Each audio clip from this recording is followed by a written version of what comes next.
जय हिंद साथियों, आप सभी का स्वागत करता हूं आप सभी के अपने चैनल टारगेट सिलेक्शन में। साथियों, आज की इस वीडियो में यूपी होमगार्ड के लिए 100 ऐसे टॉप लेवल के साथियों क्वेश्चंस देखेंगे जिनके अंदर साथियों पूरा जीके का संपूर्ण निचोड़ समाहित किया गया है। ये क्वेश्चन साथियों आपके लिए बहुत इंपॉर्टेंट होंगे। मैं कहूंगा साथियों आपकी परीक्षा जो है 25, 26, 27 अप्रैल को, उस परीक्षा में अगर आपको ताबड़तोड़ तरीके से साथियों अपना सिलेक्शन लेना है, झंडा गाड़ना है साथियों अपने नाम का, तो मेरा मानना है कि इन 100 सवालों के जवाब आपको परीक्षा से पहले पहले रट लेना चाहिए। मैं कहूंगा साथियों इस क्लास को अगर आप घोल कर पी जाते हैं तो यह पेपर आपका साथियों आसानी से क्रैक हो जाएगा, क्योंकि यहां से आपको बहुत सारे सवाल आपने अपनी शिफ्ट में आपके एग्जाम में आपको देखने को मिलेंगे। चलिए तो साथियों क्लास का आगाज करते हैं। बहुत ध्यान से आप इन सवालों को देखिएगा। इस क्लास के अंत में मैं आपको ऐसा लगेगा कि ये सारे क्वेश्चंस आपके मनोमस्तिष्क में स्टोर हो चुके हैं और स्टोर भी हो चुके होंगे रियलिटी में। चलिए तो पहला सवाल आपकी स्क्रीन पर है कि ओडिशा में कोणार्क का जो सूर्य मंदिर है ये किसके द्वारा बनवाया गया था। ये आपसे पूछा जाएगा। आपको ध्यान रखना है नरसिंह प्रथम ने ही सूर्य मंदिर बनवाया था। ओडिशा में कोणार्क का जो सूर्य मंदिर है ये नरसिंह प्रथम के द्वारा ही बनवाया गया था। ये क्वेश्चन इंपॉर्टेंट था। उसके बाद देखिए अगले नंबर का सातों सवाल आपकी स्क्रीन पर है। आपसे कहा जा रहा है कि ओडिशा के सूर्यवंशी शासकों ने किसकी उपाधि धारण की थी। तो किसकी उपाधि धारण की थी? मैं कहूंगा गजपति की उपाधि धारण की थी।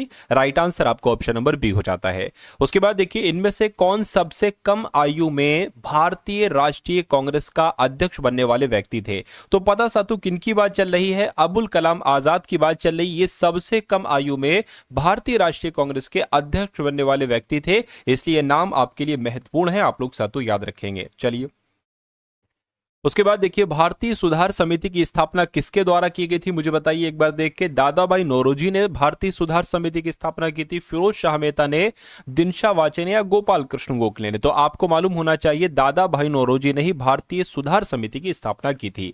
अगला सवाल आपकी स्क्रीन पर है कि बंग भंग के बाद कौन सा आंदोलन शुरू किया गया था? बंगाल है ना, बंग भंग के बाद बताइए साथियों। बंग भंग की अगर बात करते हैं इसके बाद तो है ना, कौन सा आंदोलन शुरू किया गया था? मैं कहूंगा स्वदेशी आंदोलन शुरू किया गया था। जिनका भी आंसर ऑप्शन नंबर बी के साथ है तो बिल्कुल करेक्ट है। आप लोग साथियों कमेंट में आंसर बताते रहिए साथियों, मेरी नजर आपके कमेंट की तरफ भी है। स्वदेशी आंदोलन के दौरान किसकी अध्यक्षता में कोलकाता में एक नेशनल कॉलेज की शुरुआत की गई थी? तो आपको यह भी मालूम होना चाहिए साथियों इनका नाम है अरविंद घोष। और अरविंद घोष क्या साथियों स्वदेशी आंदोलन के दौरान ही अरविंद घोष की अध्यक्षता में ही कोलकाता में एक नेशनल कॉलेज की शुरुआत की गई थी। यह क्वेश्चन साथियों इंपॉर्टेंट है, आपके एग्जाम के लिए बहुत इंपॉर्टेंट है, आपके एग्जाम में आएगा। उसके बाद देखिए सवाल को बताइए साथियों कि स्वदेशी और बहिष्कार पहली बार किस घटना के दौरान संघर्ष की विधि के रूप में अपनाए गए थे? आपको मालूम होना चाहिए बंगाल विभाजन के विरुद्ध आंदोलन, यानी ये स्वदेशी और बहिष्कार जो है ना, ये पहली बार बंगाल विभाजन के विरुद्ध आंदोलन के संघर्ष की विधि के रूप में साथियों अपनाए गए थे। यह बात आपको मालूम होना चाहिए। उसके बाद देखिए निम्नलिखित में से कौन सा तारा सूर्य के सबसे नजदीक है?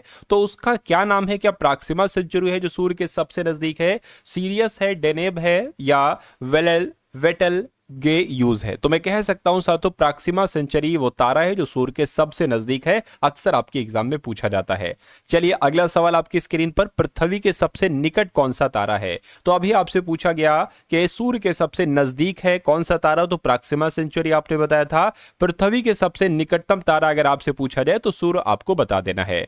उसके बाद देखिए अगला सवाल, सबसे बड़ा तारामंडल किसे माना जाता है? साथियों मैं आपसे एक रिक्वेस्ट करूंगा कि अगर आपने अभी तक इस वीडियो को लाइक नहीं किया है तो वीडियो को लाइक कर दीजिए। सिलेक्शन के लिए साथियों इस चैनल को जरूर सब्सक्राइब कर दीजिएगा। सबसे बड़ा तारामंडल किसे माना जाता है? मैं कहूंगा हाइड्रा को ही साथियों सबसे बड़ा तारामंडल माना जाता है। नेक्स्ट नंबर का क्वेश्चन है, एक ग्रह की अपने कक्ष में सूर्य से न्यूनतम दूरी को क्या कहा जाता है? क्या उपसौर कहते हैं, अपसौर कहते हैं, ओपीजी अपोजी कहते हैं, या पेरिजी कहते हैं? आपको इतनी सी बात याद रखना है कि एक ग्रह की अपने कक्ष में सूर्य से न्यूनतम दूरी को उपसौर कहा जाता है। नेक्स्ट नंबर का क्वेश्चन है, भारतीय संविधान सभा में संविधान के प्रारूप पर प्रथम वाचन कब प्रारंभ हुआ था? ये प्रथम वाचन आपसे बहुत पूछा जाता है, अक्सर पूछ लिया जाता है। तो प्रथम वाचन जो चला था वो 9 नवंबर 1948 से लेकर 9 नवंबर 1948 तक ही चला था, ठीक है ना, सॉरी 4 नवंबर 1948 से लेकर 9 नवंबर 1948 तक चला था, यानी कि लगभग 5 दिन चला था, इसलिए राइट आंसर आपको ऑप्शन नंबर ए हो जाता है। तो यहां पर मैं देख पा रहा हूं साथियों, महिमा यादव का, ज्योति का, विकास का, रामपाल वर्मा का, आशुतोष पंडित का, निशा भिंड का, देशी, अमन का, हर्षिता का, गीता, ज्योति, सभी का आंसर यहां पर जो जा रहा है, जो कि बिल्कुल सही जा रहा है भाई, बहुत बढ़िया, वेरी गुड क्लास। उसके बाद देखिए अगला क्वेश्चन है, भारतीय संविधान पूर्ण रूप से कब तैयार हुआ था? तो आपको मालूम होना चाहिए, देखिए 26 जनवरी 1950 को या 26 नवंबर 1950 को, 26 नवंबर 1949 को मैं कहूंगा बिल्कुल सही जवाब। जिनका भी आंसर ऑप्शन नंबर सी था तो बिल्कुल सही था, यानी कि भारतीय संविधान पूर्ण रूप से 26 नवंबर 1949 को ही तैयार हुआ था। भारतीय संविधान सभा की अंतिम बैठक कब की गई थी? अंतिम बैठक जो की गई थी वो 24 जनवरी को की गई थी, यानी कि 24 जनवरी 1950 को संविधान सभा की अंतिम बैठक हुई थी। उसके बाद देखिए अगला सवाल, भारतीय संविधान को कितने भागों में विभाजित किया गया है? अगर आपसे पूछा जाए तो आपका आंसर सातों क्या होगा, मुझे बताइए। चलिए, तो क्या हो सकता है साथियों, भारतीय संविधान को कितने भागों में विभाजित किया गया है? तो आपका जवाब साथियों 25 होना चाहिए, क्योंकि 25 भागों में ही विभाजित किया गया है भारतीय संविधान को। राइट आंसर अगर आपका ऑप्शन नंबर बी है तो बिल्कुल करेक्ट है। संविधान संशोधन की प्रक्रिया भारतीय संविधान के किस भाग में है? तो साथियों किस भाग में है? मैं कहूंगा भाग 20 में है। संविधान संशोधन की प्रक्रिया भाग 20 में है, आपको ध्यान रखना है। भारतीय नागरिकों के मूल कर्तव्यों का विवरण विधान के भारतीय नागरिकों के मूल कर्तव्यों का विवरण संविधान के किस भाग में दिया गया है? तो संविधान के भाग 4A में दिया गया। ये क्वेश्चन सातों इंपॉर्टेंट है, आप लोग ध्यान रखेंगे। जो मौलिक कर्तव्य है ना, मौलिक कर्तव्यों के बारे में भाग 4 के ए में बताया गया है। उसके बाद देखिए अगला क्वेश्चन आपकी स्क्रीन पर है, भारत के प्रधानमंत्री के रूप में इनमें से किसका कार्यकाल सबसे कम था?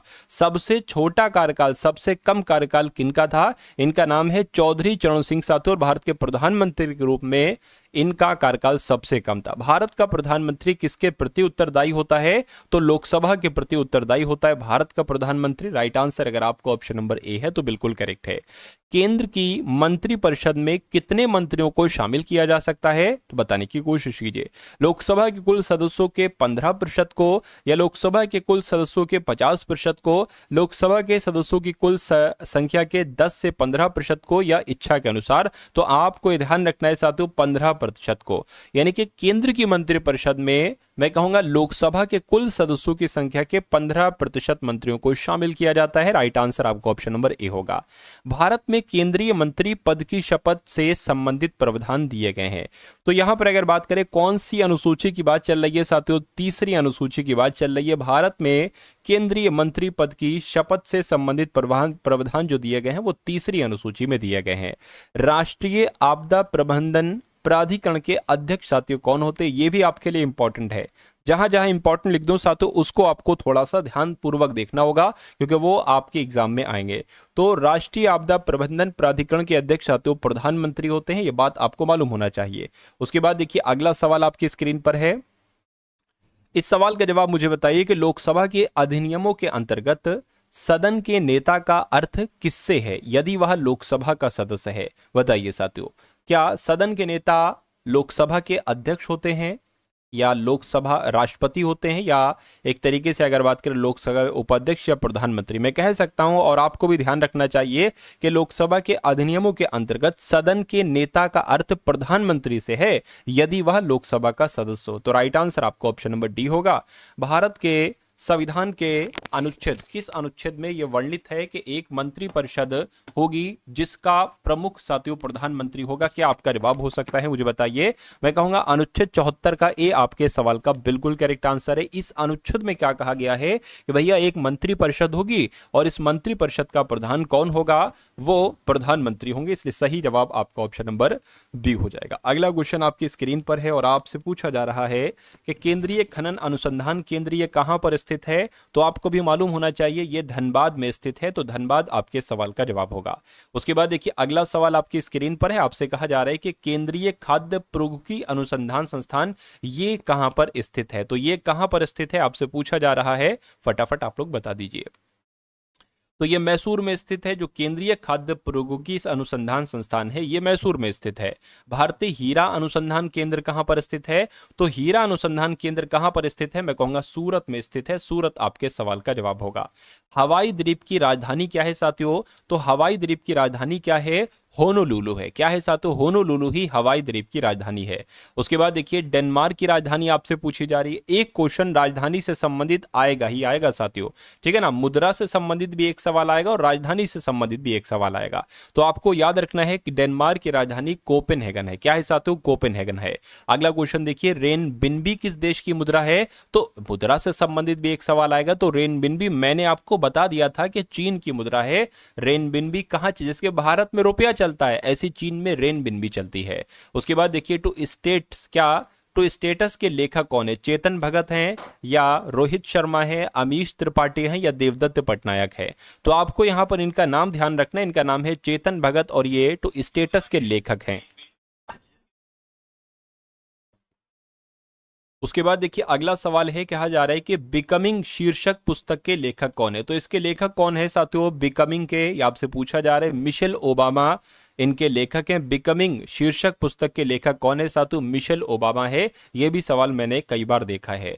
किस पूर्व प्रधानमंत्री ने चेंजिंग इंडिया नाम की पुस्तक लिखी थी? तो बताइए साथियों, चेंजिंग इंडिया पुस्तक क्या राजीव गांधी ने लिखी थी? नहीं। पीवी नरसिम्हा राव ने लिखी थी? नहीं। अटल बिहारी वाजपेयी ने लिखी थी? नहीं साथियों, मनमोहन सिंह के द्वारा लिखी गई थी चेंजिंग इंडिया नामक पुस्तक, जिनका भी आंसर ऑप्शन नंबर डी है, तो बिल्कुल करेक्ट है।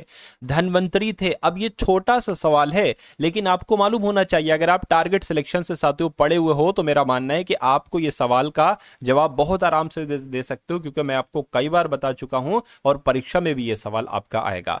चंद्रगुप्त मौर्य के विख्यात जनरल थे। चंद्रगुप्त विक्रमादित्य के राज दरबार के 9 रत्न में से एक जो कि प्रसिद्ध एक चिकित्सक थे। बिल्कुल साथियों, ये एक चिकित्सक थे चंद्रगुप्त विक्रमादित्य के दरबार में और 9 रत्नों में से शामिल थे। तो कुल मिला के इस सवाल का जवाब आपको ऑप्शन नंबर बी होगा। कौन सा राजवंश हूणों के आक्रमण से अत्यंत विचलित हुआ? तो आपको मालूम होना चाहिए कुषाण राजवंश जो था ये हूणों के आक्रमण से अत्यंत विचलित हुआ। सही जवाब आपको ऑप्शन नंबर बी होगा। साथियों, अगर आप वाकई में सिलेक्शन लेना चाहते यूपी होमगार्ड में, तो टारगेट सिलेक्शन आपको पता साथियों किस तरीके से तैयारी करवा रहे। देखिए आपकी दो चीजें होती हैं। एक तो डेली आप अगर नया पढ़ रहे हो और नए पढ़ने के साथ साथ आप पुराना रिवीजन, यानी कि जो आपको पढ़ा दिया गया है, जिस टीचर ने आपको पढ़ा दिया है उसका अगर वो टीचर रिवीजन भी आपको करवा रहा है और नए क्वेश्चंस की तैयारी भी करवा रहा है, तो इसको कहा जाता है साथियों परफेक्ट।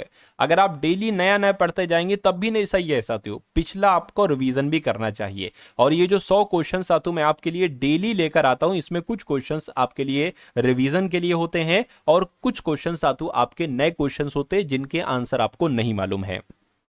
तो बस साथियों सिलेक्शन का सीक्रेट यही होता है कि आप नया भी पढ़िए और अपना पिछला रिवीजन भी करते रहिए। तो ये रोज रात्रि 8 बजे क्लास होती है, आप लोग उपस्थित हो जाया करिए। मेरा मानना है कि अगर ये डेली 100 क्वेश्चन वाली क्लास आप अगर देखते हैं तो आपका ये पेपर बहुत आराम से क्रैक हो जाएगा, ठीक है ना। चलिए तो बात करते हैं गुप्तकालीन रजत मुद्राओं को नाम दिया गया था। तो पता साथियों क्या नाम दिया गया था? रूपक नाम दिया गया था। रूपक आपके सवाल का बिल्कुल सही जवाब हो जाएगा। चलिए उसके बाद देखिए 13वीं शताब्दी में बख्तियार खिलजी ने बंगाल के किस राजा को पराजित किया था? तो मालूम होना चाहिए लक्ष्मण सेन को पराजित किया था। 13वीं शताब्दी में बख्तियार खिलजी ने बंगाल के लक्ष्मण सेन को पराजित किया था। अलाई दरवाजे का निर्माण किसके द्वारा करवाया गया था? तो ये तो अलाउद्दीन खिलजी के द्वारा करवाया गया था अलाई दरवाजे का निर्माण। अगला देखिए 1000 दीनारी किसे कहा जाता है? मलिक काफूर को कहा जाता है। बिल्कुल साथियों मलिक काफूर, क्योंकि मलिक काफूर को 1000 दीनार में खरीदा गया था, इसलिए मलिक काफूर को 1000 दीनारी कहा जाता है। ऐसे भी आप लोग याद कर सकते हैं। उसके बाद देखिए एक नए कर विभाग जिसका नाम दीवाने मुस्तखराज था, इसका गठन किस सुल्तान के द्वारा किया गया था? तो इसका गठन किस सुल्तान के द्वारा किया गया था? अलाउद्दीन खिलजी ने ही साथियों इसका गठन किया था। यह बात आपको मालूम होना चाहिए, सवाल आपके लिए इंपॉर्टेंट है। सर टाइम दिया करो आंसर देने के लिए, अगर मैं टाइम दूंगा तो फिर ये वीडियो 100 क्वेश्चन की बहुत लंबी हो जाएगी, है ना। तो आप क्या करिए, आप अपनी नजर को तेज करिए, आप अपनी चील की निगाह को, मतलब जैसे आपकी चील की निगाह उसको थोड़ा और तेज करिए जैसे क्वेश्चन आपके सामने है। क्योंकि देखिए मेरी भी स्पीड वही है, मैं भी क्वेश्चन को पढ़ता हूं और पलक झपकते साथियों आंसर, चारों आंसर को देख लेता हूं, फिर फटाक देसी जो आंसर होता है उस पर टिक लगा देता हूं। तो आप भी इसी तरीके से करिए। समय अगर मैं आपको दूं और फिर आपकी वही गंदी आदत पड़ जाएगी समय लेने की, एग्जाम में भी आप वही करोगे और फिर समय आपके लिए कम पड़ जाएगा। और बस यही मैं नहीं चाहता हूं, मैं ये चाहता हूं कि इधर क्वेश्चन आपके सामने आए और इधर आप तुरंत उसी सेकंड, उसी 1-2 सेकंड में आंसर बता दें, ठीक है ना। तो आप जैसी अपनी आदत डालेंगे वैसी आपकी आदत पड़ जाएगी। समय लेने वाली आदत डालोगे तो फिर वही बात, कोई भी क्वेश्चन आपसे पूछेगा या कोई क्वेश्चन आपके सामने आएगा, आप यही कहोगे समय दो। समय नहीं देता साथियों, कोई समय नहीं देता, समय रुकता नहीं है ना। आपको बचत करना पड़ेगी अपने समय की। खैर अगला सवाल देखिए, दाग और हुलिया प्रथा का प्रचलन किया, तो फटाक देसी आंसर देखिए तो खिलजी लगा दीजिए साथियों, खिलजी ने किया था, आपको मालूम होना चाहिए। उसके बाद देखिए, पुरुषों, महिलाओं और बच्चों की आवाजों में अंतर के लिए इनमें से कौन जिम्मेदार होता है? तो कौन जिम्मेदार होता है? घोष तंत्री, फेफड़े, ग्रास नली, श्वास नली। आपको मालूम होना चाहिए घोष तंत्री जो है ना, इसकी वजह से ही पुरुषों, महिलाओं और बच्चों की आवाजों में फर्क होता है, इनकी आवाजों में अंतर होता है। अगला क्वेश्चन आपकी स्क्रीन पर है,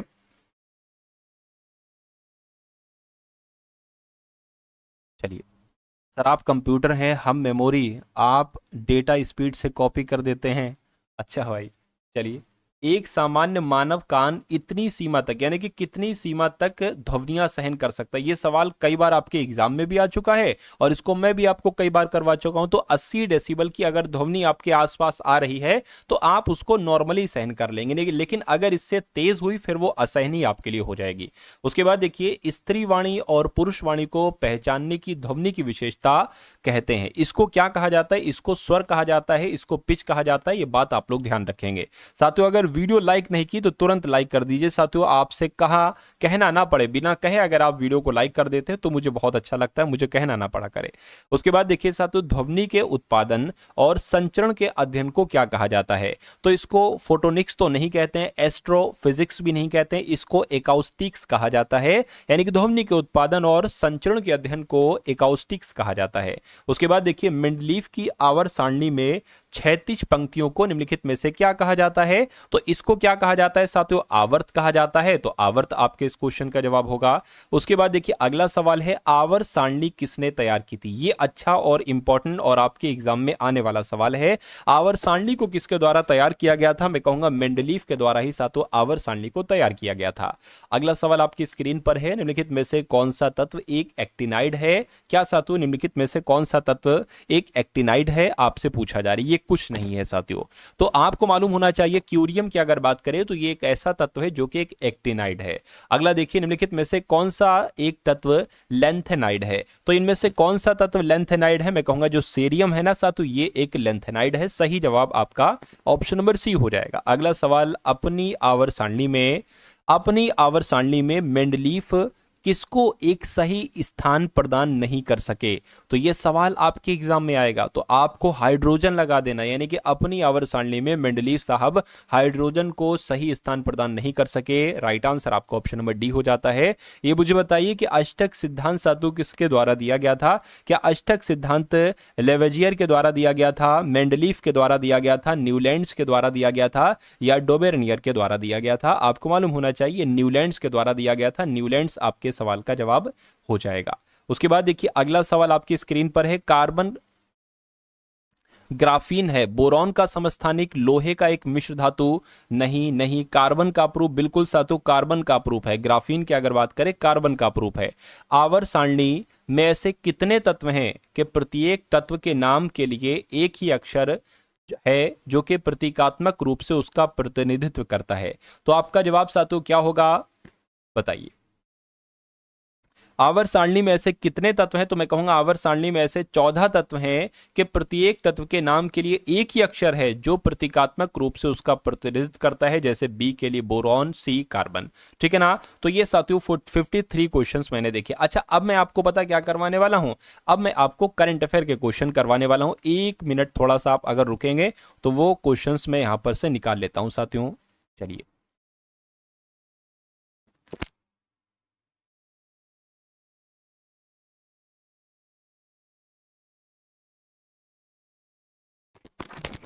तो साथियों देखिए, हम लोगों ने अभी क्या देखा, हम लोगों ने लगभग 50 सवाल यहां पर देख लीजिए। किसके देख लिए साथियों? हम लोगों ने देख लीजिए जीके वगैरह के उसमें इतिहास वगैरह सब कुछ आपके लिए था, ठीक है ना। अब हम लोग सातु क्या सवाल देख लेते हैं, अब हम लोग यहाँ पर करंट अफेयर के सवालों को एक बार देख लेते हैं अच्छे तरीके से, ठीक है ना। चलिए 1 मिनट रुक जाइए बस।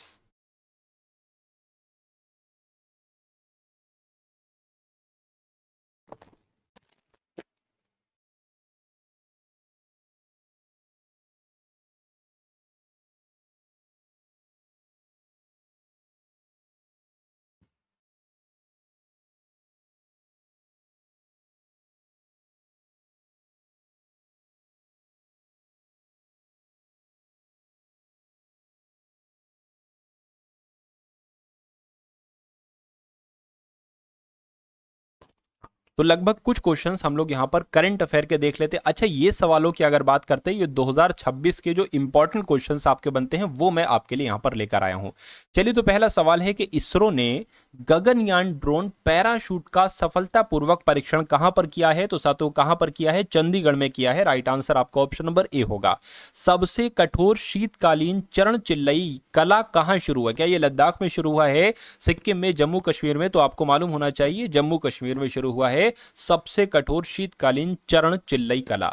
अगला क्वेश्चन देखिए, किस आईआईटी के शोधकर्ताओं ने आर्टिफिशियल इंटेलिजेंस लैब असिस्टेंस नामक एआई प्रणाली विकसित की है? तो आपको मालूम होना चाहिए आईआईटी दिल्ली वालों की बात चल रही है। आईआईटी दिल्ली वालों के जो शोधकर्ता हैं, इन्होंने आर्टिफिशियल इंटेलिजेंस लैब असिस्टेंट नामक एआई प्रणाली विकसित की है। दुनिया का सबसे बड़ा मखाना उत्पादक देश कौन बन गया है? तो अपना देश भारत ही सबसे बड़ा मखाना उत्पादक देश बन चुका है। यह बात आपको ध्यान रखना है, आपके एग्जाम में पूछी जा सकती है। उसके बाद देखिए साथियों, अंतरराष्ट्रीय जगुआर दिवस, यह आपके एग्जाम में पूछा जा सकता है। तो देखिए, अगर आपके एग्जाम में आ गया तो मेरा मानना है कि 95% बच्चे इस सवाल को नहीं कर पाएंगे, लेकिन आप पढ़ते हो साथियों टारगेट सिलेक्शन से, तो मेरा मानना है आप इस सवाल को बहुत आराम से कर सकते हो, क्योंकि मैंने आपको इसका आंसर जो बता दिया है कि अंतरराष्ट्रीय जगुआर दिवस कब मनाया जाता है? 29 नवंबर को मनाया जाता है। सही जवाब आपका ऑप्शन नंबर बी होगा। अगला देखिए साथियों, भारत ने किस देश के हेल्थ केयर को सपोर्ट करने के लिए 73 टन दवाइयां और वैक्सीन भेजी हैं? तो भारत ने पता साथियों किस देश के लिए काम किया है? अफगानिस्तान देश के लिए काम किया है। तो भारत अगर अफगानिस्तान देश की मदद कर रहा है तो आप अफगानिस्तान के सपोर्ट में खड़े हुए, यानी कि उसको एक तरीके से इतना बुरा तो ना मानिए। अगर देश उसके लिए कुछ कर रहा है तो ये अच्छी बात है साथियों। कौन 2026-27 के लिए आईएमओ परिषद में सर्वाधिक मतों के साथ पुनः निर्वाचित हुआ है? तो पता किसकी बात चल रही है साथियों? अपने देश भारत की बात चल रही है, यह बात आपको ध्यान रखना है।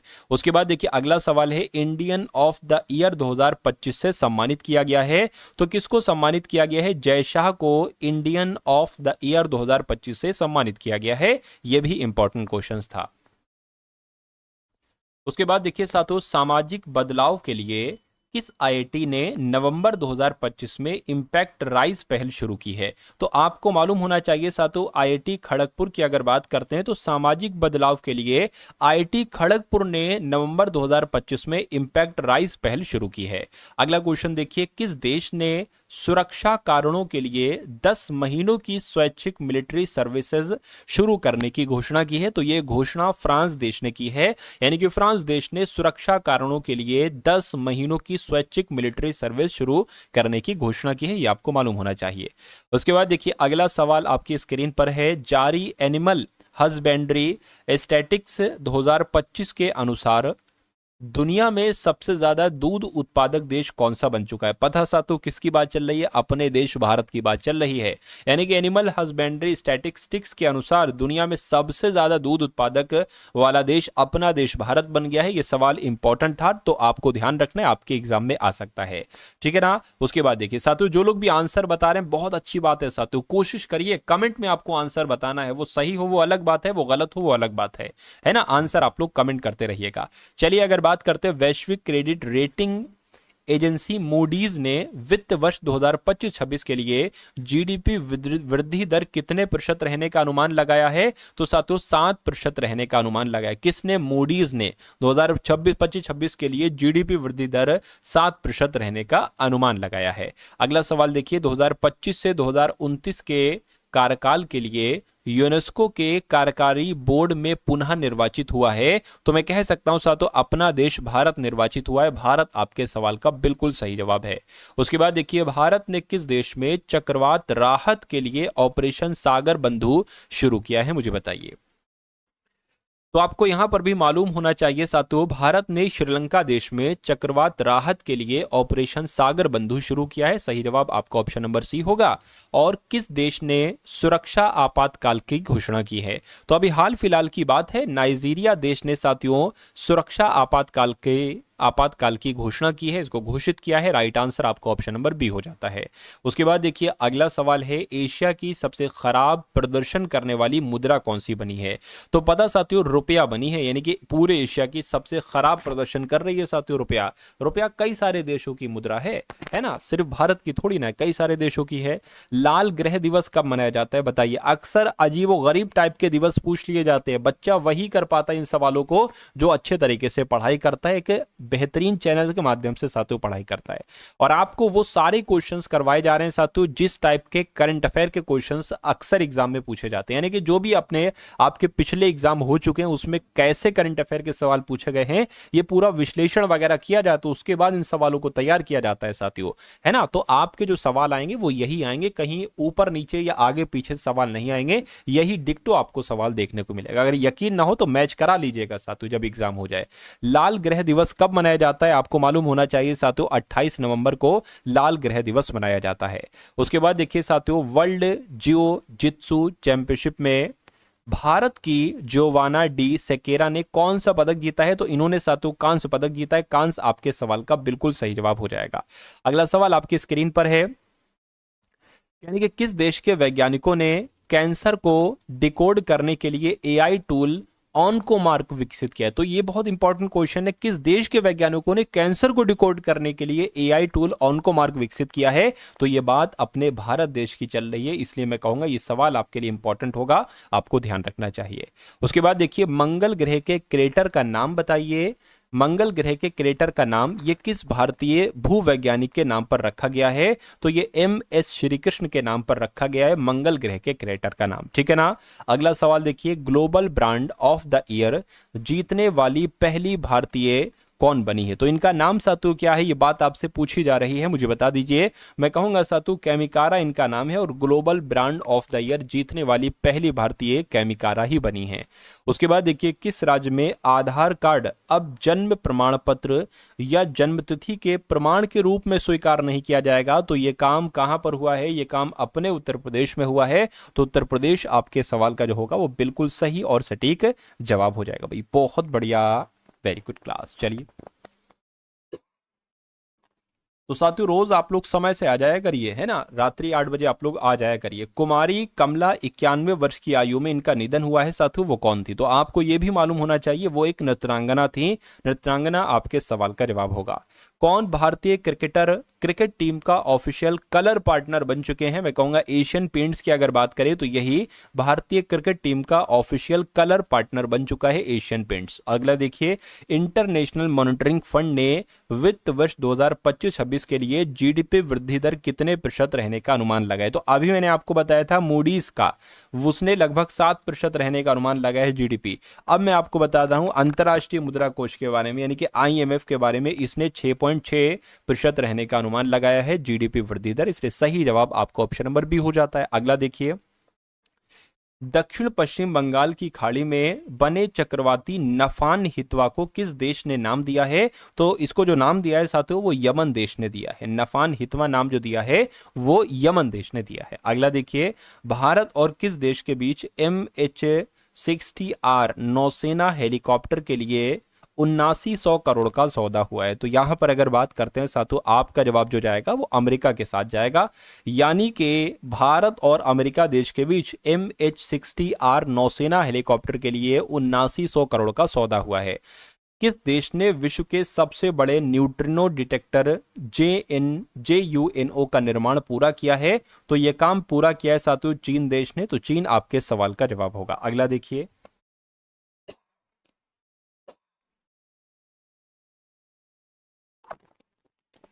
आपसे कहा जा रहा है साथियों कि जारी एशिया पावर इंडेक्स 2025 में कौन सा देश शीर्ष पर रहा है? तो साथियों अमेरिका देश शीर्ष पर रहा है। अमेरिका कहां पर है? अमेरिका आपका ऑप्शन नंबर सी में है। ये भी सवाल साथियों इंपॉर्टेंट है आपके एग्जाम के लिए।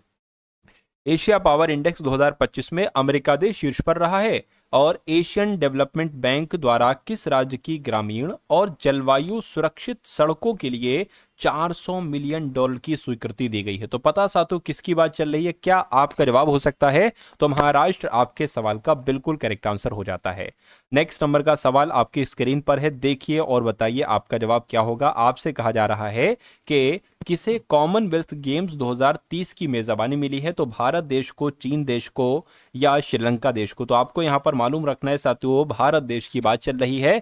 कॉमनवेल्थ गेम्स 2030 की मेजबानी अपना भारत करेगा। एशिया की सबसे खराब प्रदर्शन करने वाली मुद्रा कौन सी बनी है? तो ये बात अभी मैंने आपको बताई थी साथियों, रुपया बनी है। अगला सवाल देखिए, इंडिया रेटिंग एंड रिसर्च ने वित्त वर्ष 2025-26 के लिए जीडीपी वृद्धि कितने प्रतिशत रहने का अनुमान लगाया है? तो मैं कहूंगा साथियों 7%। मूडीज ने भी 7% रहने का अनुमान लगाया है और साथियों इंडिया रेटिंग एंड रिसर्च ने भी साथियों 7% रहने का अनुमान लगाया है। ये बात आपको यहां पर मालूम होना चाहिए। उसके बाद देखिए अगला सवाल आपकी स्क्रीन पर है। आपसे कहा जा रहा है कि किस राज्य में रायथन्ना मीकोसम नामक पहल शुरू की गई है? तो कर्नाटक आपको मालूम होना चाहिए। कर्नाटक राज्य में अभी हाल फिलहाल में ही साथियों रायथन्ना मीकोसम नामक पहल शुरू की गई है। उसके बाद देखिए अगला क्वेश्चन है। आपसे कहा जा रहा है राष्ट्रपति द्रौपदी मुर्मू जी ने कहां चाणक्य रक्षा संवाद 2025 का उद्घाटन किया है? तो मैं कहूंगा साथियों नई दिल्ली में। राष्ट्रपति द्रौपदी मुर्मू जी ने साथियों नई दिल्ली में चाणक्य रक्षा संवाद 2025 का उद्घाटन किया है। ये बात आपको याद रखना है। चलिए साथियों उसके बाद देखते हैं अगले नंबर का सवाल आपकी स्क्रीन पर आ चुका है। आपसे कहा जा रहा है कि हाल ही में किस आईआईटी ने सतत तकनीक और कौशल विकास के लिए इम्पैक्ट राइज कार्यक्रम शुरू किया? तो इम्पैक्ट राइज कार्यक्रम पता साथियों किसने शुरू किया है? आईआईटी खड़गपुर ने ही इम्पैक्ट राइज कार्यक्रम शुरू किया है। अगला देखिए, किस देश में स्थित यूनेस्को का मुख्यालय प्रतिमा का अनावरण किया गया है? तो अगर बात करते हैं साथियों फ्रांस आपका जवाब हो जाएगा। राइट आंसर आपका ऑप्शन नंबर ए होगा। अगला सवाल देखिए, किस देश में स्थित यूनेस्को के मुख्यालय में बाबा साहेब की प्रतिमा का अनावरण किया गया है? तो यहां पर आपका जवाब क्या हो सकता है साथियों? आपका जवाब यहां पर भी साथियों फ्रांस देश हो जाएगा। अगला क्वेश्चन देखिए, उड़ो कीर का 81 वर्ष की आयु में निधन हो गया है साथियों, वो कौन थे? तो वो एक अभिनेता थे साथियों। कौन थे? वो एक अभिनेता थे उड़ो कीर। अब इनका हाल फिलहाल में निधन हुआ है 81 वर्ष की आयु में।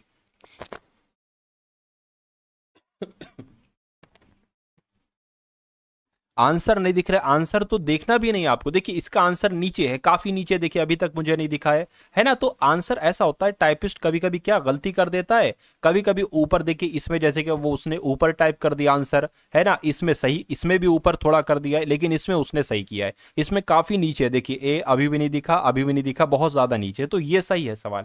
आंसर ही तो आपको नहीं दिखना चाहिए, है ना? चलिए कोई दिक्कत नहीं। अच्छा, ये आंसर आपके लिए तैयार किए गए कि ये आपको पीडीएफ भी दे दी जाएगी। कैसे पीडीएफ दी जाएगी ये मैं आपको बताता रहता हूं अक्सर, और आज इस वीडियो में ही मैं आपको बताने वाला हूं। देखिए, रक्षा मंत्री राजनाथ सिंह ने किस देश के डिफेंस मिनिस्टर को ब्रह्मोस मिसाइल का मॉडल भेंट किया है? तो आपको मालूम होना चाहिए, रक्षा मंत्री राजनाथ सिंह ने इंडोनेशिया देश के डिफेंस मिनिस्टर को ब्रह्मोस मिसाइल का मॉडल भेंट किया है। यह भी सवाल इंपॉर्टेंट है। अगला देखिए, दुनिया की सबसे ताकतवर महिला प्रतियोगिता 2025 का खिताब किसने जीता है? तो एंड्रिया थॉमसन इनका नाम है, और इन्होंने ही दुनिया की सबसे ताकतवर महिला प्रतियोगिता 2025 का खिताब जीता है।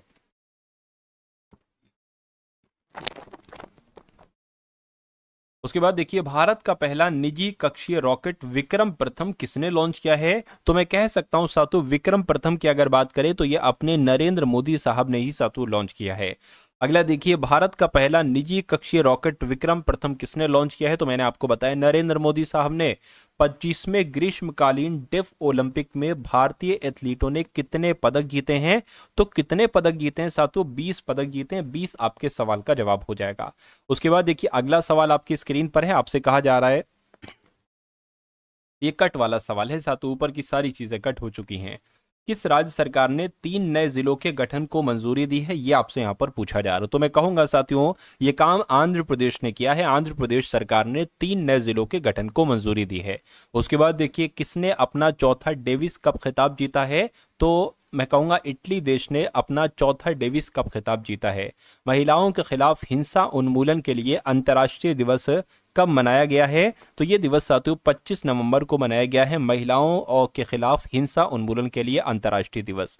बेल और सैफरन इंक ने कहा हैमर प्रिसीजन गाइडेड वेपन बनाने के लिए समझौता किया है, तो आपको मालूम होना चाहिए भारत। आपके सवाल का जवाब हो जाता है। कहाँ स्थित हैली गुब्बी ज्वालामुखी फटा है, तो अभी हाल फिलहाल की बात है साथियों, इथियोपिया देश की अगर बात करें तो यहाँ हैली गुब्बी ज्वालामुखी फटा है। राइट आंसर आपको ऑप्शन नंबर साथियों बी हो जाएगा। भाई बहुत बढ़िया, वेरी गुड क्लास। तो साथियों ये आप लोगों ने 50 सवाल देखे करंट अफेयर के और 50 सवाल साथियों देखे आपने जीके जीएस के, जिसमें इतिहास, ज्योग्राफी, पॉलिटी, इकोनॉमिक्स, उसके अलावा साइंस और स्टैटिक जीके, ये सारी कुछ चीजें थी। तो डेली साथियों रात 8 बजे आपको आना है। रात 8 बजे की अगर बात करें, इसमें आपको जीके प्लस करंट अफेयर के डेली 100 क्वेश्चन साथियों करवाए जाते हैं, मोस्ट इंपॉर्टेंट, जो आपके एग्जाम के लिए बहुत इंपॉर्टेंट है। देखिए उसके अलावा अगर आप चाहते हैं कि ये आपको पीडीएफ फ्री मिल जाए तो डिस्क्रिप्शन में मैंने एक टेलीग्राम ग्रुप दे दिया है साथियों, टारगेट सिलेक्शन उसका नाम है, टारगेट सिलेक्शन फ्री जीके करके टेलीग्राम में आप सर्च करोगे तो वहां पर भी आपको प्राप्त हो जाएगा। उस टेलीग्राम ग्रुप को ज्वाइन कर लेना, वहां पर ये सारी पीडीएफ वगैरह आपको मिल जाएगी, वहां से आप उसको डाउनलोड भी कर सकते हैं, वहां पर आपको ये सेफ भी रहेंगे हमेशा के लिए। तो समय समय पर उसका रिवीजन भी करते जाइएगा, इसलिए उस ग्रुप को आप लोग ज्वाइन कर लीजिए डिस्क्रिप्शन में जो है, और व्हाट्सअप ग्रुप है उसको भी ज्वाइन कर लीजिएगा। उसके अलावा साथियों मैंने आपके लिए कुछ पिछले दिनों मेहनत की थी, उसमें से भी सवाल आपको देखने को मिलेंगे, उसका लिंक भी मैंने डिस्क्रिप्शन में डाल दिया है। यानी कि पूरी प्लेलिस्ट, सारी क्लासेस का एक लिंक आपको मिल जाएगा, उस लिंक के माध्यम से आप 1 बाय 1 करके सारी क्लासेस को देख सकते हैं। ठीक है ना। तो इस वीडियो को लाइक कीजिएगा, वीडियो को अपने मित्रों और जो ग्रुप्स आपके पास हैं उसमें इस वीडियो को शेयर कर दीजिएगा, और कमेंट सेक्शन में बता दीजिएगा कि वीडियो आपको कैसी लगी, और एक जय हिंद का कमेंट भी आप लोग जरूर कर दीजिएगा। तो मिलते हैं हम सभी लोग आने वाली वीडियो में। जय हिंद साथियों।